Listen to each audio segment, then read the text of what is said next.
Shalom sahabat yang baik hati, salam sehat selalu bagi kita semuanya. Marilah kita bersatu di dalam doa. Allah Bapa dalam Yesus Kristus, terima kasih Tuhan untuk segala kebaikan Tuhan, penyertaan Tuhan dalam hidup kami. Kami bersyukur Engkau selalu berkuasa atas kami, memimpin kami dalam segala hal. Saat ini kami hendak merenungkan firman Tuhan. Curahkan Roh Kudus-Mu bagi kami, memberi hikmat dalam merenungkan firman-Mu. Amin. Firman Tuhan bagi kita pada hari ini tertulis dalam kitab Mazmur 25 ayat 7. Dosa-dosaku pada waktu muda dan pelanggaran-pelanggaranku janganlah kau ingat. Tetapi ingatlah kepadaku sesuai dengan kasih setiamu, oleh karena kebaikanmu, ya Tuhan. Say unang paingot-ingot akka dosa ni haposookku, dohot pangalausikku, say ingok maaw ali Jehovah, hobar tuasi ni roham, ala ni denggan ni basam. Ingatlah aku karena kasih setiamu, ya Tuhan. Sahabat yang diberkati oleh Tuhan, semua kita adalah manusia yang pernah melakukan kesalahan, yang melakukan dosa, tetapi Tuhan sangat mengasihi kita. Dia melihat kita bukan dari pelanggaran-pelanggaran kita, bukan dari dosa-dosa yang telah kita lakukan. Pemazmur menunjukkan kepada kita kesungguhan hati di dalam berdoa dan memohon tuntunan kepada Tuhan. Pemazmur menyatakan kerendahan hatinya di hadapan Tuhan, sebab tanpa Tuhan maka dia tidak akan dapat menjalani seluruh pengalaman yang telah dilaluinya. Dia menyadari betapa banyak dosa yang telah dilakukannya, terutama pada masa mudanya. Pemazmur memohon supaya Tuhan tidak mengingat semua dosa-dosa masa muda yang telah dilakukannya. Dengan segala kerendahan hati, memohon kepada Tuhan untuk mengingat dia hanya karena kasih setia Tuhan dan karena kebaikan Tuhan saja.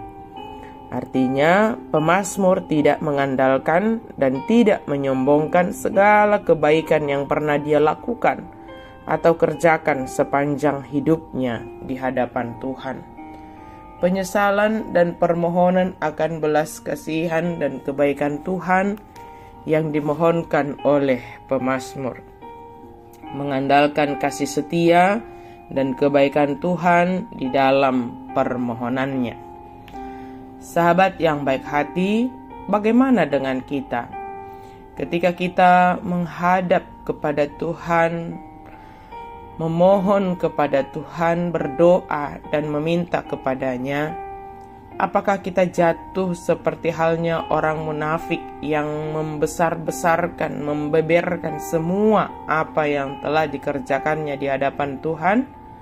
Seolah-olah Tuhan tidak tahu apa yang kita kerjakan, dan seolah-olah Tuhan membutuhkan laporan dari kita yang telah mengerjakan sesuatu.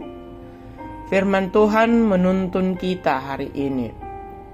Datanglah ke hadapan Tuhan, memohon ampun dan perlindungan, dan di dalam menghadap kepada Tuhan, andalkanlah kasih setia Tuhan dan kebaikannya. Sebab hanya dengan kasih setia Tuhan dan kebaikannya lah kita layak untuk memohon kepadanya. Sebaik apapun kita di dunia ini, itu hanyalah sebagai respon atau ungkapan syukur kita atas kasih setia dan kebaikan Tuhan yang telah kita terima dari Tuhan. Perbuatan baik kita adalah sebagai wujud dari iman percaya kita kepada Yesus Kristus. Artinya, sebagai orang yang percaya kepada Yesus Kristus, yang telah menerima keselamatan, telah menerima kasih, telah menerima kebaikan Tuhan, maka kita harus berbuat baik kepada sesama kita. Kasih kita kepada Tuhan terlihat nyata melalui kebaikan kita kepada orang di sekitar kita. Maka di dalam menjalani setiap waktu, mari kita andalkan kasih setia dan kebaikan Tuhan. Terlebih ketika kita memohon kepada Tuhan dengan segala kerendahan hati, kita mengandalkan kasih setia dan kebaikan Tuhan saja. Ingatlah, Tuhan melihat kita, memandang kita dari kasih-Nya, dari kebaikan-Nya. Tuhan berbelas kasih kepada kita. Amin. Mari kita berdoa. Terima kasih Tuhan untuk firman-Mu.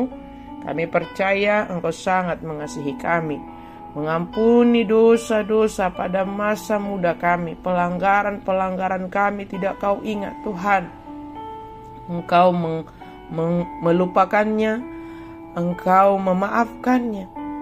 Kami percaya Engkau mengingat kami karena kasih setia-Mu dan karena kebaikan-Mu. Biarlah kami menjadi jalan Tuhan untuk menyatakan kasih setia dan kebaikan Tuhan kepada sesama kami. Dalam nama Yesus kami berdoa dan bersyukur. Amin.